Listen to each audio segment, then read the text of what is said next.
the kitchen of Intrigue, Curt Jackson and Chris Callell are cooking up a batch of mystery soup. Each episode serves a new blend of tips, tactics, trends, and tales from the business and design sides of the escape room world. So grab your spoon, because this episode starts in 3, 2, 1. Mystery soup.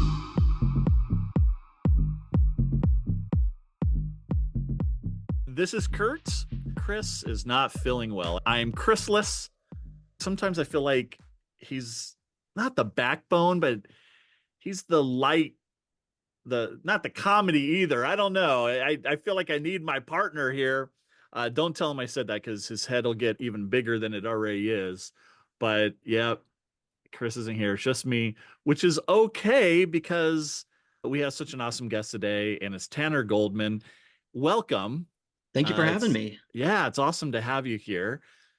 We met at PuzzleCon last year, and you said you listened to the podcast, which is awesome. Yeah, and so it's great having you on, because it's very interesting kind of what you do, as you're an owner for one, and a general manager for another, a designer for yet another. You've got so much going on, and I want to dive into all of it.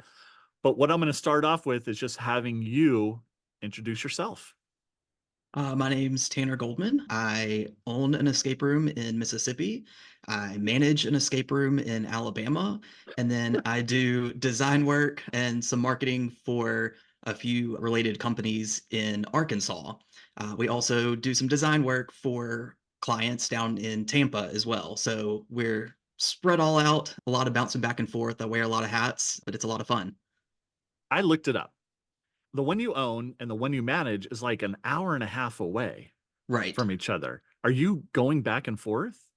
Not as much anymore. Right now, I'm doing some staffing. There's a little bit of turnover in Mississippi, so I'm going back and forth about one day a week for a few weeks in a row. So it's not too bad at the moment. There have been weeks where I've had to drive back and forth several times, but luckily I've been blessed to have great staff at both of these locations, and they really hold down the fort when I've got to be somewhere else. Nice. Are you from Mississippi originally? I am originally from Meridian. Okay. Oh, wow. So you're home. Right. Yeah. Tell us kind of about yourself away from the escape rooms. I went to school for marketing at Ole Miss. Nice. I have a background in community theater. I've worked with community theaters in Meridian, specifically youth theater, done some design there, lighting and scenic work. I've also participated in musicals. I love that. I love going to see them when I get a chance. So anything creative, I really enjoy. Chris and I are from summer camp backgrounds. It's Chris's current career. It used to be my career. Did you go to camp, or did you work at a camp ever? I was not a summer camp kind of person, but we did do an intensive theater camp a couple years in a row. The organization I worked with had, when we would start up rehearsals for a show, we would have about a 5-day intensive day camp where all the kids showed up at 7 a.m. and left at 10 p.m. So that was a lot of fun, a little bit of camp-like experience with that. Yeah. No, that's awesome.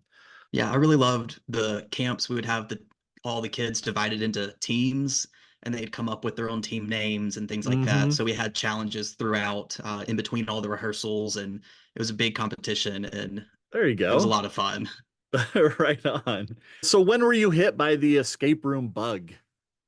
So I had heard rumors of the escape room world back in the early days when they started popping. My cousin had been telling me about them and trying to organize a day when we could all go.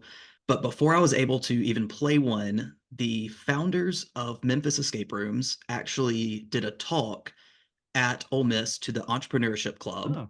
And I was in there that day and heard their speech and really got excited about escape rooms. Ended up playing my first escape room October 1st, 2017. Wow, you know the date. I have a spreadsheet with all of them. Sometimes it gets a little messy, so I have to periodically clean it up, but I do my best to keep track of all that, jot down fun notes Oh, for games I liked and things. But I saw a Facebook memory pop up not too long ago that said, "Oh, back in October, I guess it was however many years ago, you right. played the escape room, and it just happened to coincide that October 1st is International Escape Room Day." So I thought that was a That's fun right. coincidence. That's right. What was the first game you played? The first game I played was Prison Break at the Escape Game Oh, in okay. Nashville.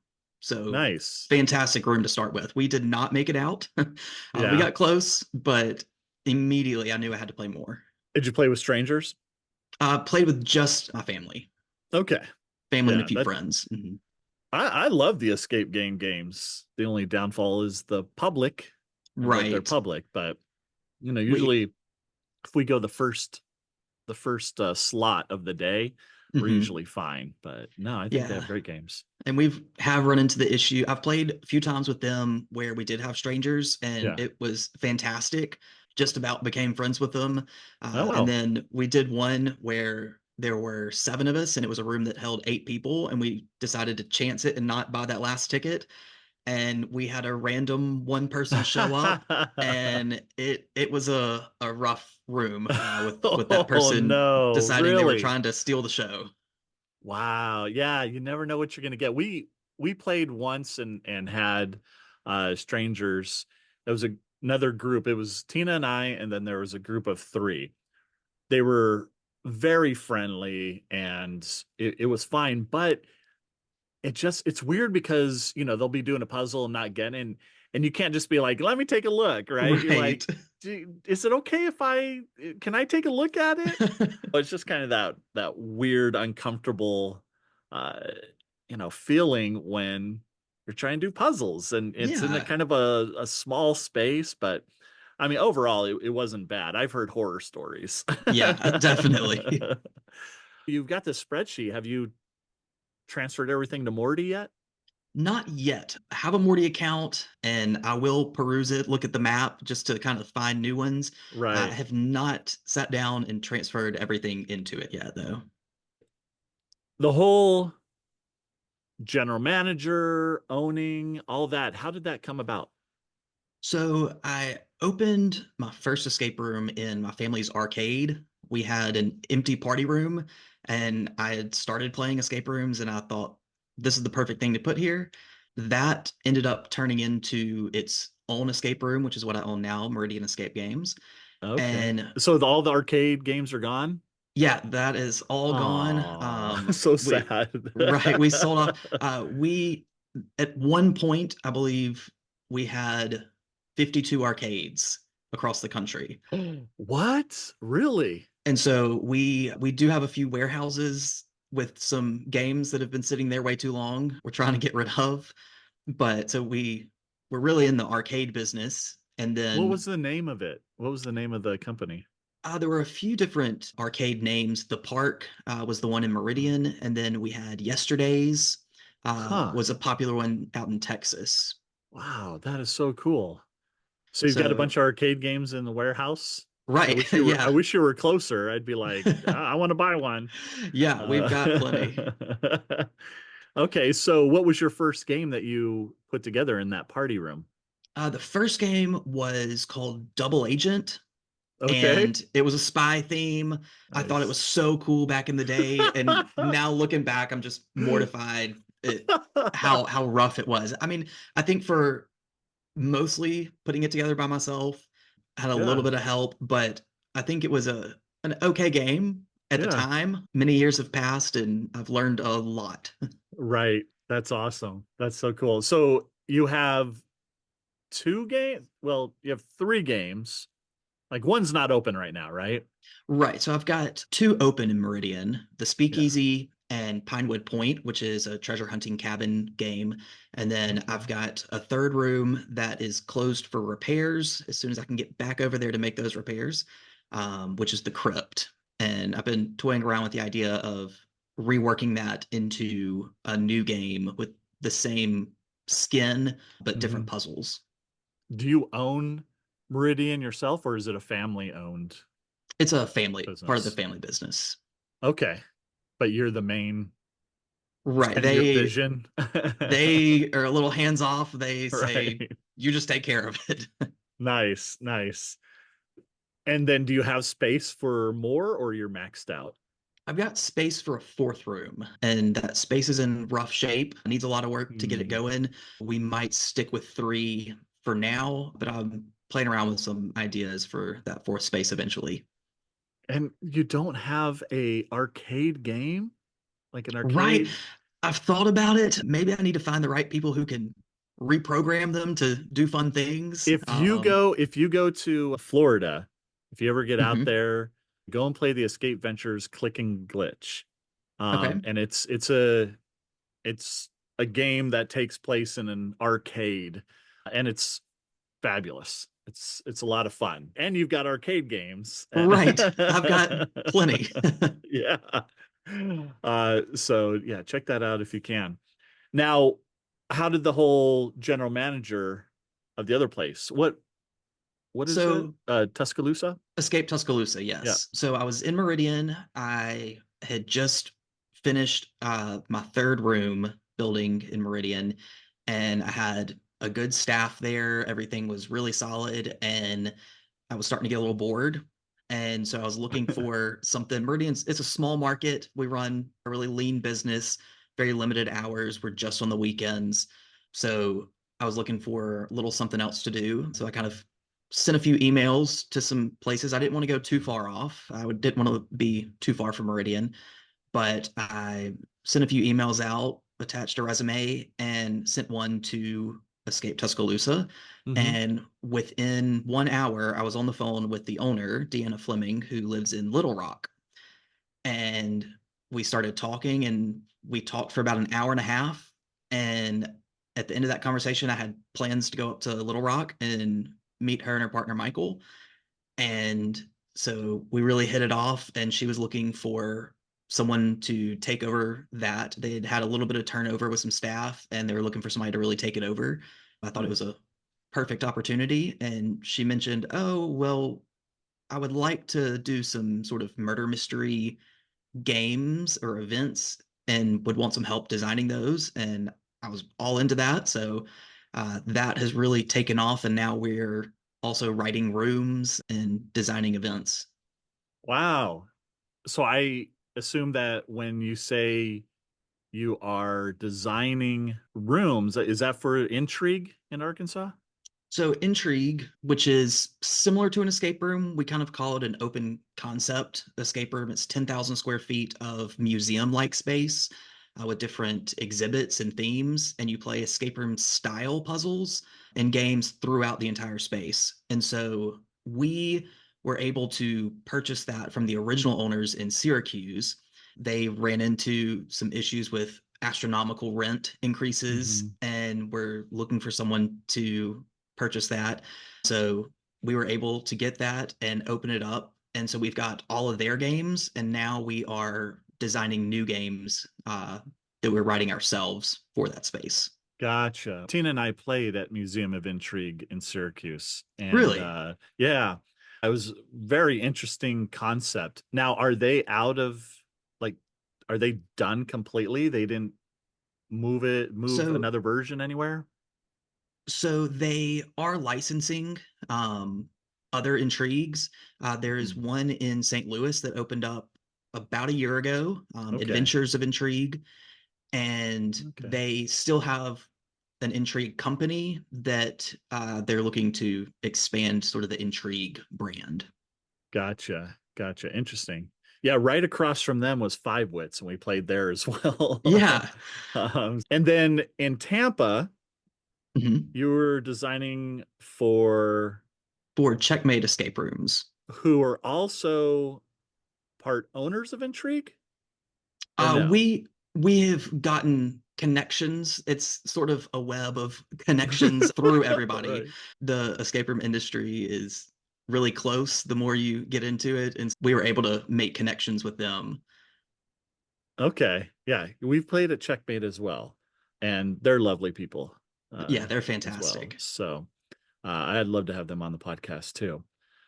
And I take it because your family owns your property, you don't have rent or lease. Right. So it's Right. a very lean business. Yes, yes. I mean, that's something we struggle. I guess probably most escape rooms struggle with. Right. Is that overhead? Let's talk about the games since you have designed your games, right? You haven't purchased any. Everything's designed by you at your place Right. In at Meridian, Meridian. I designed and built all that. Yeah. What's your design process? Most games that I design start with a blank sheet of copy paper, and Okay. I usually have an idea for the theme in my head. And so I'll write that across the top and then just start brainstorming. And I will make lists of things that are associated with that theme, things you would Mm-hmm. find in that setting, and then start circling ideas that lend themselves to puzzles, things that typically have numbers or letters or directions, things like that, that I want to work into a puzzle. And then I'll sort of halfway develop a few puzzles. And then that's when the story kind of starts taking shape of the background and characters and things like that. And so a lot of people sort of design either story first or puzzles first, but my strategy is really just back and forth until it all just settles in the right place. Okay. Interesting. Why did you choose the themes you did for yours? That is a great question. So my first room, the speakeasy, it was originally going to be a spaceship biolab, futuristic Okay. kind of thing. And when we were moving walls and all getting ready, there was a breaker box in the wall with conduit that went down into the concrete. And so instead of spending thousands of dollars to bust up concrete and move that, we decided to shorten that space and create two smaller rooms. And so the speakeasy, I guess I'd had that sort of idea in my head for a little while. And so I jumped onto that. And then with the crypt, which was my next game, that's the smallest of my rooms. And so I was really kind of brainstorming what themes or settings lend themselves to a smaller space Mm-hmm. so it wouldn't feel cramped unnecessarily. And Right. so that's kind of how that developed. And then with my third one, Pinewood Point, I knew that I wanted a game that felt like you were outdoors. And so this one has 12-foot trees with a canopy overhead and then What? a cabin front porch, which you get into the cabin in the second room. Is the crypt a one room game? The Crypt and the Speakeasy are both single room games, and Okay. then Pinewood Point is a two-room game. How do you make trees? We actually cut down some trees. Oh, so they're actual They trees. are real trees. So just the trunks, and Okay. then we cleaned all the branches and leaves and such off, and then all of the foliage is artificial. Interesting. Yeah, because at some point we want to do a Sasquatch game. Yeah. We love Sasquatch games. And we want to have at least one tree. And Right. we're always when we go and we see a game that has a tree in it where we stop puzzling and we're like, Right. Everybody oh, touches it, you feel the bark. yeah. Right. And I'm like, how did they build this? So that's something we know is in our future. Uh, with your games, do you have any kind of system in there like M3, or is it just cameras and mics and like very low tech So as far as that goes? in Meridian, we use a platform called Bolt, which I Bolts. came Okay. across. I'm not sure how, but it's a really simple, effective timer and hint system. Okay. And then in Tuscaloosa, we use M3, Okay. and we have props and things integrated with a BAC controller so that we're able to integrate that with M3. Okay. Cool. In Tampa at Checkmate, did you have a hand in designing any of their games? Yes, I was fortunate to be mostly one of two designers for their game Bruno's Bistro. Oh yeah, I love that game. So Deanna and I wrote that game together with some Nice. help of her partner Michael and someone else in the business, Aaron. He's a real good tech guy and puzzler. And so Deanna and I wrote that one, and we went down to Tampa and installed it. Nice. Yeah, that's a good one. Are you a tech person? Do you know tech? I am not a tech person. Neither am I. And I'm trying to do better. I bought Right? some mag locks and relays and things, and I've been kind of playing around with them. And so I'm wanting to start building a little bit of tech on my own, but it is not my skill set at the moment. Yeah. And when it's not, it's hard to wrap your mind around that stuff Right. for some reason, you know?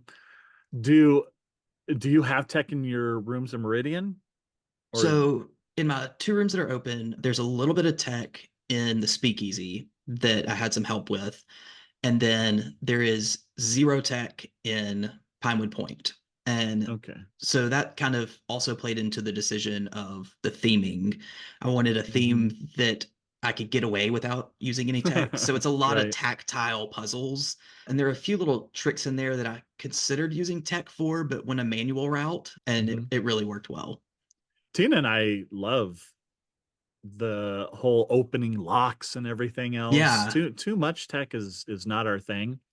But you've got, I mean, Michael is like a tech guy, right? Yeah, Michael and Aaron are tech people, and they are wizards with it. They can do anything. So if you wanted to add tech, you know the right people. Right. And they keep saying, whenever you're ready for tech, let us know. That's awesome. So I'll probably utilize them in my next room build. That's so cool. Are there other escape rooms near you? So Meridian is the only one in town. Okay. Tuscaloosa is the only one in town. The closest one to us in Tuscaloosa is in Birmingham, Alabama. So it's about an hour away. Wow. And then the closest to the one in Meridian there's one in Jackson and Hattiesburg, an hour and a half in other directions. Wow. Because I was going to say, what sets your business apart, but like, who cares? You're the only one there. That's what sets it apart. We're the only ones, and we try to do it justice. And I am just hoping someone else will start another one in town or close by. Yeah. People are always concerned about the competition, but I mean, I think escape rooms are a little different. Yeah, it's different, and there's a lot of kind of mutual teamwork that you can do, cross promoting and things, because once they've played my games, that's it. They're not coming back. So until I build another one. Right, exactly. How long have those games been in your place? The speakeasy is a sort of a second version of it, but very similar. It's 5 years old now, and then Pinewood Point is 3 years old.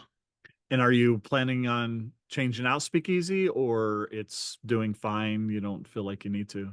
Speakeasy's doing great right now, and so I'll let it run its course. And when I see it starting to slow down, I'll look into flipping that room. Yeah. I mean, you're getting your creative need met by designing other rooms for other places. So, right. Yeah. Yeah. Is there a lot to do in Meridian or within that area as far as recreation? It's a pretty small town. Yeah. We've got a bowling alley with a small arcade attached to it. Not my family's, but right. It's a good bowling alley and arcade. Other than that, there's not a whole lot to do. It's kind of become a small retirement town almost. Oh, interesting. And so do you have older people come and play the escape rooms? Retired people? Not a lot, but every now and then we will get a group of old ladies who come through, and they're just looking for something different. And it's so funny because they always have the best time. Yeah. That's awesome. Well, I was going to say, what kind of marketing do you do, especially being somebody who has a degree in marketing? Do you get to really use that if there's not any competition, whether it's entertainment or anything else? Yeah, it's not a whole lot, but we primarily do Facebook. Social media is really our main avenue for that. And so we've explored Google, but if you're not trying to be, if you're the only one on page one, right. So if people are looking for escape rooms in Meridian, they find us pretty easily, which is very That fortunate. that is the issue with us because there's a lot to do in the Providence area of where we're at in Rhode Island. And there are a number of escape room companies that are in Rhode Island, Massachusetts. The company we bought and took over was like at the top when you would search, if you're searching in this area. When we changed the name, we dropped off the first page. Oh man. We were gone. So that is something that we're going to have to invest in. We're just now starting to get back on even the first page of Google, but there's also just so many other things for people to do besides escape room. Marketing is a tricky beast. It is. It is. And a lot of people, they think you don't have any direct competition. There's not another escape room in town, but you're also competing against staying at home and playing video games and things like that. Do you have a miniature golf course there at all? We do not. When we had the arcade, it had a mini golf course, but now it's a Burger King. Now it's a Burger King? Now it's a Burger King. A developer came through, leveled the entire lot, and there's a Burger King and a car wash. So what's something that you would want to improve on or change about your business? I think really the tech. Yeah.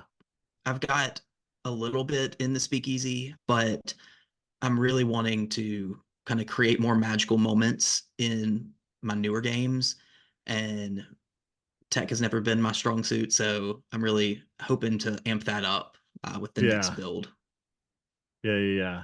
What do you think is a mistake you made maybe at the beginning of opening your own business? I think probably the biggest mistake was not getting connected as much as I should have with other owners. There's a lot of resource and there's a lot of value that owners have and a lot of knowledge, and you can learn from their mistakes instead of making your own.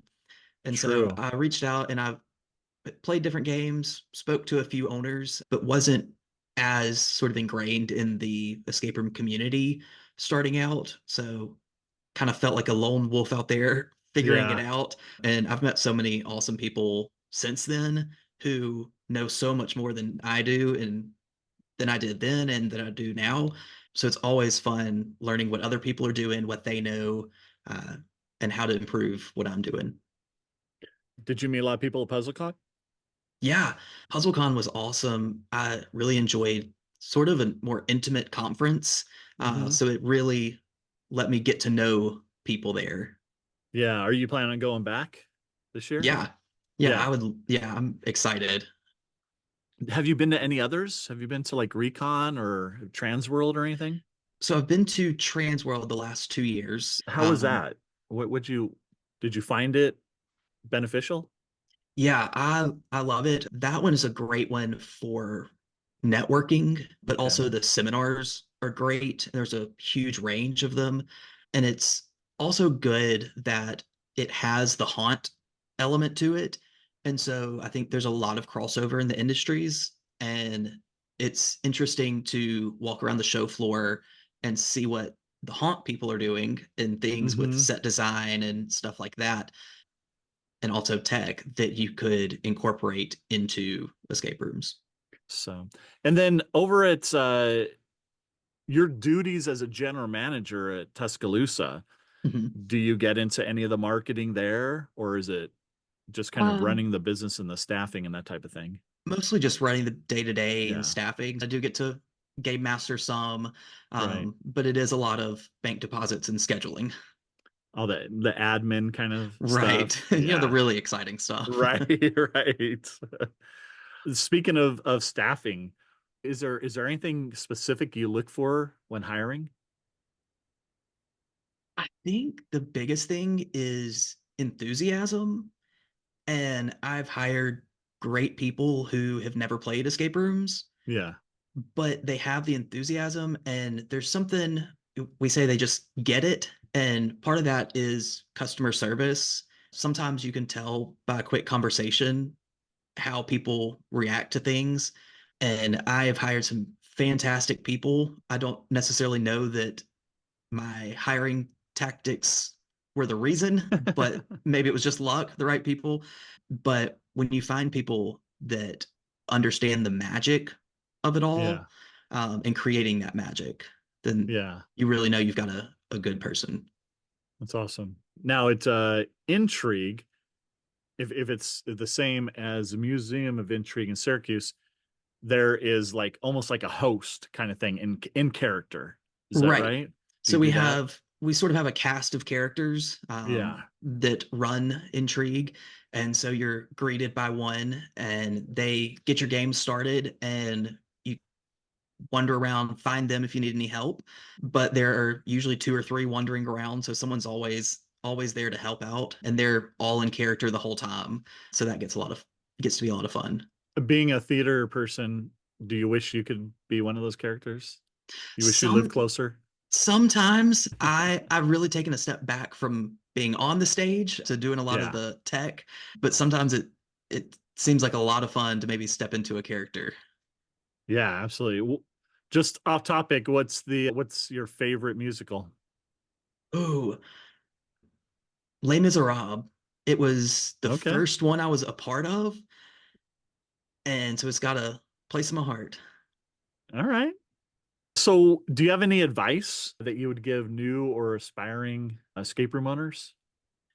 I would say get connected as Mhm. quickly as you can with as many people as you can and play as many rooms as you can and make list of things you liked about rooms, things you didn't like about rooms, and really hone in on what it is that you want to put together and present to people.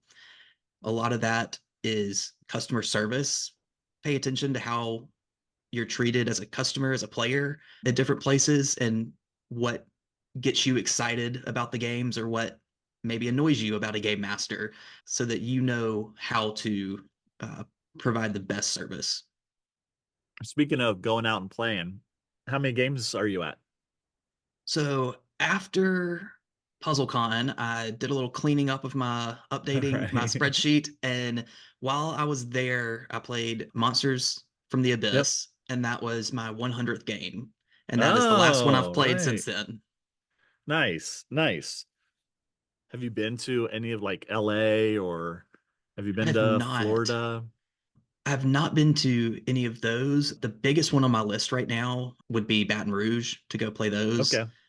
That's where you want to go or you have gone? Yeah, that's where I would like to go. Most of the games I've played have been in the Southeast, so Mississippi, Yeah. Alabama, Tennessee, those areas. And then I've done a little bit of traveling, went to Syracuse, played games there, and then went over to Buffalo and played those Five. rooms. So you've been to Five Wits? Yes, we played Five Wits, went up there, played Intrigue, and also Five Wits. Did did you like Five Wits? Yeah, I loved it. I don't necessarily think it's the model that I would go with. It is a little bit different than your typical escape rooms, but I really enjoyed it. Yeah, me too. What was the dragon one? Did you play Yeah, that? yeah, that was super fun. The intro, like when you're standing out there and it has the projection of, it's Right. so cool. I love that. And I I always was go like, with escape room nerds, and we're all anytime anything ever happens, we're sitting there going, how do we do that? How did they do right. it? How can we recreate it? Right. Totally. So what does the future hold for Meridian? Meridian, I am hoping to have my third game reopened this Hmm. spring. And then I'm considering building out that fourth space in the back for a bigger and better game. Do you have ideas? Toying around with a few ideas, Yeah. sort of secret society, a little bit of magic. So, kind of magic and mystery, secret society type of thing. Oh, you need to get down and play Servants of Slight. I have played Servants of Slight. So, well, we were in Okay. Tampa. We were building in Tampa, and we ran over to Clearwater and played Servants of Cool. Slight and Pins and Needles, and they were incredible. Yeah, yeah, yeah. All right, cool. So we're going to jump into what is our speed round. And during this, you get to answer each question with one sentence and one All sentence right. only, no expanding. All right. I got to get my questions here. All right. So, what is your favorite nonfiction book? Good to Great by Jim Collins. Nice. What is your favorite fiction book? Extremely Loud and Incredibly Close by Jonathan Safran Foer. Oh, okay. Check that out. What is your favorite or one of your favorite escape rooms that you've played? Gotta say, Servants of Slight. That one was just incredible. Nice. That is definitely at the top of our list as well. What is one game or location you really want to play or visit let's say in Baton Rouge? In Baton Rouge? In Louisiana, I should say. Cutthroat Cavern. I think I've heard so much about it. I'm really itching to play that one. Okay, fair enough. What is your favorite board game? Good old classic Monopoly. Really? Okay. I love it. Grew up playing it. What is your favorite YouTube or TikTok channel if you have one? I don't know the name of it, but I do follow someone on TikTok who does geocaching, and that's always a fun surprise when it pops up. Nice. Okay. All right. I'm going to circle back to this events thing that you're doing. Okay. So tell me about that. So it's a murder mystery events, or are there different events that you're putting together? So we're working on some different events that we are hosting at Intrigue. One of them is a Christmas game, and it's a Who Killed the Gingerbread Man, a little bit of a murder mystery, real family-friendly, fun game. Every Christmas, it rolls around and we think, we should have written the game. And so we've gotten back to it, and we're putting our nose to the grindstone, getting that one written so that it'll be ready this Christmas. We're also looking at doing some citywide games where people pick up a box of clues and different objects, and they have to drive around the city and possibly interact with different characters that are out in town, solve puzzles, and ultimately find a secret ending spot. Nice. And then we have one murder mystery game that we wrote that's based on a murder mystery that I wrote for the Mississippi Arts and Entertainment Experience. And so it's originally was about the death of a local art critic. And there is an imposter and counterfeiter. And so it's real artsy. And so we've reworked that and adapted it and turned it into a game called Art of Poison.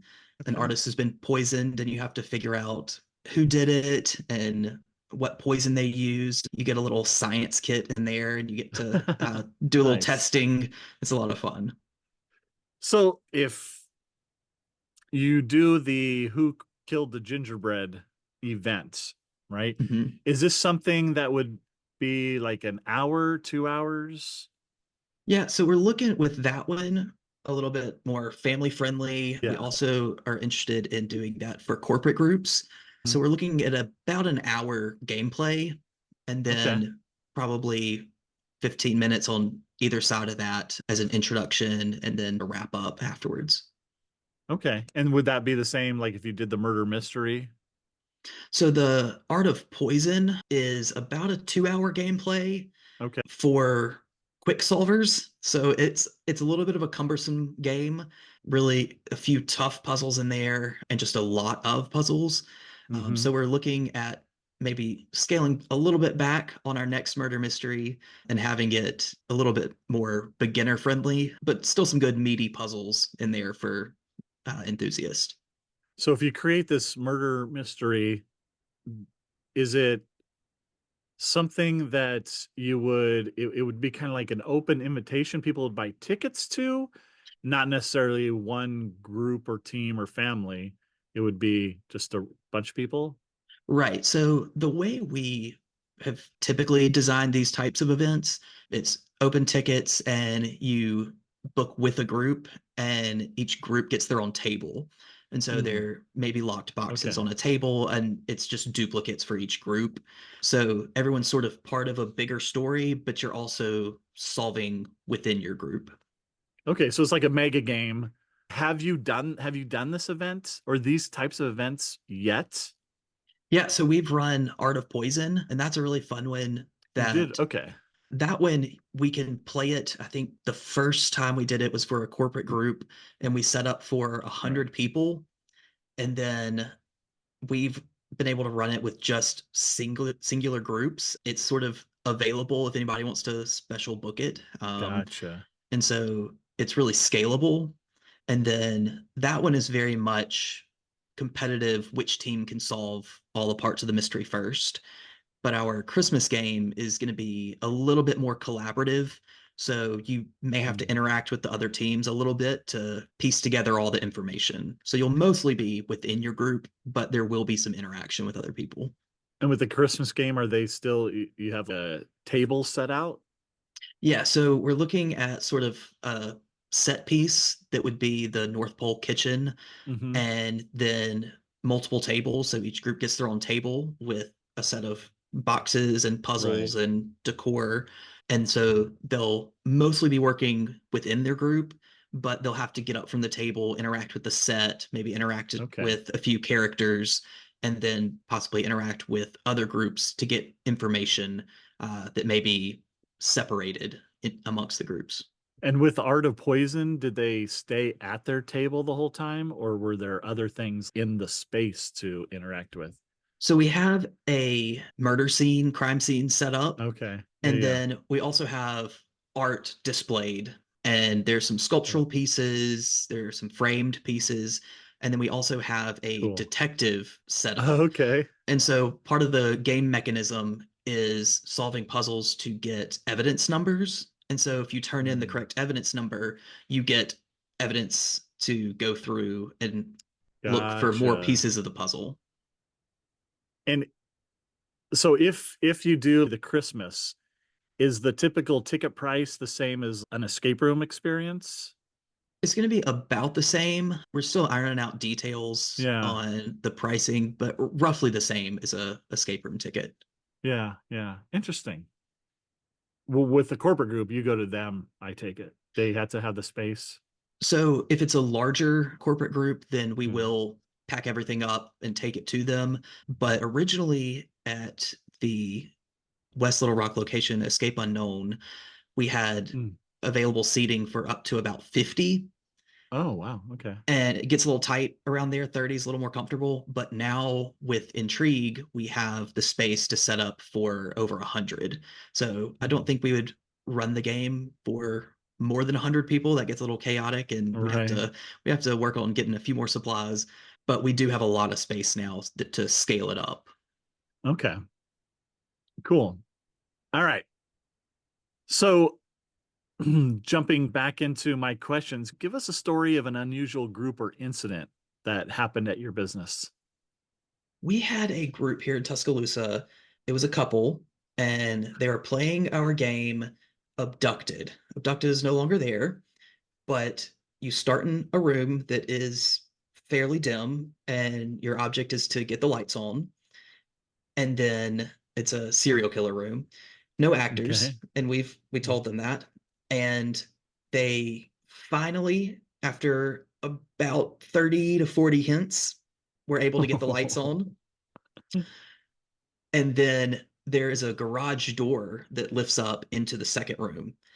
And it took them about 10 minutes to muster up the courage to get the door open. After a lot of encouragement and reassuring them that there were no live actors, nothing's going to jump out and scare you, they finally worked up the courage to get the door open, and then stood in the corner for another 5 minutes. Wow. And we had to go in there and tell them, it's okay. We'll walk in there with you if you would like. Nothing's going to jump out at you. They were just terrified. Wow. Oh my. So I take it they didn't finish. They did not finish the game, but had a great time. Yeah. So. It's funny how that works. Have you ever thought about doing a horror game? I have, and I've heard talk within the escape room community about how successful their horror games are. I'm not a big fan of horror, haunted houses, scary movies. I like the idea of creating a horror game. Right. They're not really my cup of tea, but I like the idea of creating one. So you haven't played any yourself then? I'm trying to think of any that would be considered horror. I've definitely played some really creepy games, few little jump scares here and there, but nothing specifically horror. Yeah. Yeah. Well, if you come up to us, or if you go to North Carolina or LA, I've got some recommendations, because once you play it, you're like, okay, well, one, it wasn't that bad. Right. And two, it's a lot of fun, and I can see how we could design one that would be really fun. But Yeah. it is really enjoyable running it. We're not huge fans of scary either. We really like the whole creepy we found. When we did our RV trip. We were like, oh, we found out that we really like creepy games.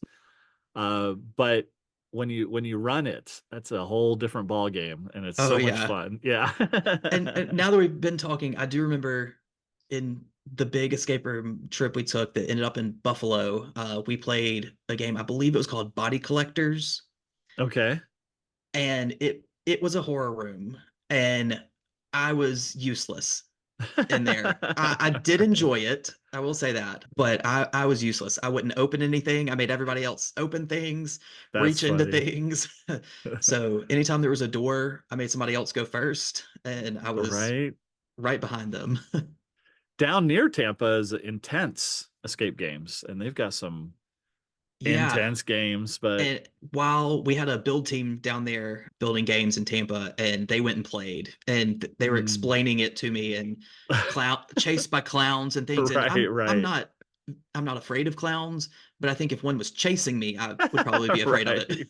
That's true. They got one called the Diner, and that was a lot of fun. I think when you have a live actor, it can definitely change the dynamics of any game and make it more enjoyable. Yeah, get out there and play more games. I need to. If you get a chance. Tell everyone the best place to follow you, reach you. Yeah, you can find me on Facebook, Tanner Goldman. You can also reach me at emails for any of the locations, mostly Meridian Escape Games and Escape Tuscaloosa. You can find those websites and send me an email from there if you want. And you can see Tanner at PuzzleCon. We'll both be at PuzzleCon, so that'll be fun. Looking forward to that. Well, awesome, Tanner. Thank you so much. Yeah, thank you for having me. Well, this is Curt without Chris. Thanks for tuning in to Mystery Soup. Until next time, may your clues be clear and your escapes be triumphant. Keep puzzling, my friends. See ya. Mystery Soup.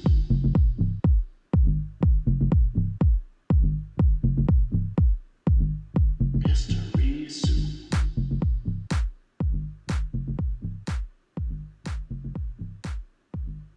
Mystery Soup.